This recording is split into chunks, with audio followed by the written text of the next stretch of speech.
तो चलिए आज बात करते हैं स्टॉक ट्रेडिंग के एक ऐसे पहलू की जो शायद सबसे ज्यादा जरूरी है, और वो है रिस्क मैनेजमेंट।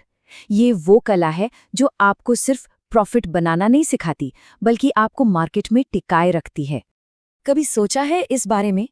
ये सुनने में बड़ा अजीब लगता है ना, कि एक ट्रेडर जिसके पास एक विनिंग सिस्टम है, जो पैसे बना रहा है, वो भी अपना सब कुछ गंवा सकता है। कैसे? इसका जवाब उतना सीधा नहीं है जितना लगता है। और जवाब ये है कि एक प्रॉफिटेबल ट्रेडिंग सिस्टम होना मतलब पजल का सिर्फ एक टुकड़ा हाथ लगना है। अगर रिस्क को सही से मैनेज नहीं किया तो एक के बाद एक कुछ बुरे ट्रेड्स आपकी अच्छी से अच्छी स्ट्रैटेजी को भी डुबो सकते हैं। और यही ट्रेडिंग की सबसे कड़वी सच्चाई है। चलिए इस बात को एक छोटी सी कहानी से समझते हैं। मिलते हैं रोहन और प्रिया से। दोनों के पास एक ही विनिंग सिस्टम है, लेकिन उनका रिस्क लेने का अंदाज जमीन आसमान का है, और यहीं से सारा खेल बदल जाता है। दोनों 1 लाख रुपए से शुरू करते हैं। एक तरफ है रोहन, जिनका फलसफा है गो बिग और गो होम। वो हर ट्रेड पर अपने अकाउंट का आधा यानी 50,000 रुपए दांव पर लगा देते हैं। और दूसरी तरफ है प्रिया, उनका सीधा सा मंत्र है कैपिटल बचाओ, गेम में बने रहो। वो हर ट्रेड पर सिर्फ 1% यानी 1,000 रुपए का ही रिस्क लेती हैं। अब जरा इस टेबल को देखिए। मान लीजिए पहले 2 ट्रेड्स में दोनों को लॉस होता है।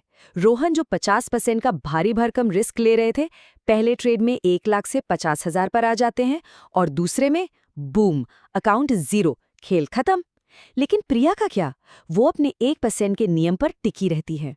छोटे छोटे लॉस लेती है, लेकिन गेम में बनी रहती हैं। और देखिए 10 ट्रेड के बाद क्या होता है। शुरुआती नुकसान के बावजूद प्रिया का अकाउंट प्रॉफिट में है। और यही है रोहन और प्रिया की कहानी का सबसे बड़ा सबक। आपका सिस्टम कितना भी अच्छा क्यों ना हो, अगर आप अपने रिस्क को मैनेज नहीं कर रहे तो आप लंबा नहीं टिक पाएंगे। सर्वाइवल ही पहली जीत है। तो सवाल ये उठता है कि प्रिया ने जो किया वो हम कैसे करें? इसका एक ही जवाब है, पोजीशन साइजिंग। चलिए अब समझते हैं कि ये क्या बला है और काम कैसे करती है। पोजीशन साइजिंग मतलब ये कोई रॉकेट साइंस नहीं है। ये बस एक टूल है, एक कैलकुलेशन है जो आपको अपने रिस्क पर पूरा कंट्रोल देती है। ये अंदाजे या गट फीलिंग का खेल नहीं है, ये प्योर मैथ्स है। इससे ये तय होता है कि किसी एक ट्रेड में आप कितने शेयर खरीदेंगे ताकि लॉस आपके तय किए गए लिमिट में ही रहे। ठीक है, अब आते हैं सबसे काम की बात पर। इसे कैलकुलेट कैसे करें? ये एक बहुत ही आसान 3 स्टेप का फॉर्मूला है जिसे कोई भी इस्तेमाल कर सकता है। और यकीन मानिए, ये आपके ट्रेड करने का तरीका हमेशा के लिए बदल सकता है। बहुत सिंपल है। पहला स्टेप, तय कीजिए कि आप कितने रुपए का रिस्क लेने को तैयार हैं। मान लेते हैं 1,000 रुपए। दूसरा स्टेप, ये देखिए कि आपका स्टॉप लॉस आपकी एंट्री प्राइस से कितना नीचे है। मान लीजिए आपने 100 पर खरीदा और 80 पर स्टॉप लॉस लगाया, तो प्रति शेयर रिस्क हुआ 20 रुपए। अब तीसरा और आखिरी स्टेप, अपनी टोटल रिस्क अमाउंट को यानी 1,000 रुपए को अपने पर शेयर रिस्क यानी 20 रुपए से डिवाइड कर दीजिए।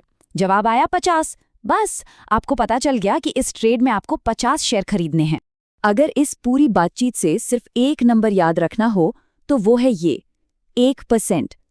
ज्यादातर ट्रेडर्स के लिए किसी एक ट्रेड पर अपनी टोटल कैपिटल का 1% से ज्यादा रिस्क लेना खतरनाक हो सकता है। ये आपका सेफ्टी नेट है। ये वो लक्ष्मण रेखा है जो आपको बड़े नुकसान से बचाती। अच्छा, अब एक और इंटरेस्टिंग बात, आपकी पोजीशन साइज और आपका स्टॉप लॉस, ये दोनों आपस में जुड़े हुए हैं। ये एक दूसरे के साथ डांस करते हैं। चलिए देखते हैं कैसे। सोचिए, अगर आपका स्टॉप लॉस आपकी एंट्री प्राइस के बहुत नज़दीक है, मतलब आपका पर शेयर रिस्क कम है, तो इसका सीधा सा मतलब है कि आप अपने 1% के टोटल रिस्क के अंदर रहते हुए ज़्यादा शेयर खरीद सकते हैं। और इसका ठीक उल्टा भी उतना ही सच है। अगर आपका स्टॉप लॉस दूर है, यानी आपका पर शेयर रिस्क ज्यादा है, तो अपने टोटल रिस्क को 1% पर बनाए रखने के लिए आपको कम शेयर खरीदने पड़ेंगे। ये एक सिंपल सा बैलेंसिंग एक्ट है। तो चलिए, अब तक हमने जो कुछ भी सीखा है उसे कुछ आसान और काम के नियमों में समेट लेते हैं। इनको अपने दिमाग में बिठा लीजिए, या चाहे तो अपने ट्रेडिंग डेस्क पर चिपका लीजिए। तो ये है 5 गोल्डन रूल्स। पहला, ट्रेड लेने से पहले हमेशा अपना रिस्क डिफाइन करें और कोशिश करें कि वो 1% से ज़्यादा न हो। दूसरा, कितने शेयर खरीदने हैं ये आपका स्टॉप लॉस तय करेगा, आपकी गट फीलिंग नहीं। तीसरा और चौथा नियम जुड़ा हुआ है। स्टॉप लॉस टाइट है तो ज्यादा शेयर ले सकते हैं, स्टॉप लॉस दूर है तो कम शेयर लेने होंगे। और सबसे जरूरी 5वां नियम, पहला लक्ष्य है मार्केट में टिके रहना, प्रॉफिट उसके बाद आएगा। और जाने से पहले मैं एक सवाल के साथ छोड़ना चाहता हूँ। हम ट्रेडर्स अक्सर परफेक्ट एंट्री खोजने के पीछे भागते रहते हैं, लेकिन क्या हो अगर सर्वाइवल की असली चाबी इस बात में हो ही नहीं कि आप कब एंट्री लेते हैं, बल्कि इस बात में हो कि जब आप गलत साबित होते हैं तो आप कितना कम गवाते हैं? इस पर सोचिएगा जरूर।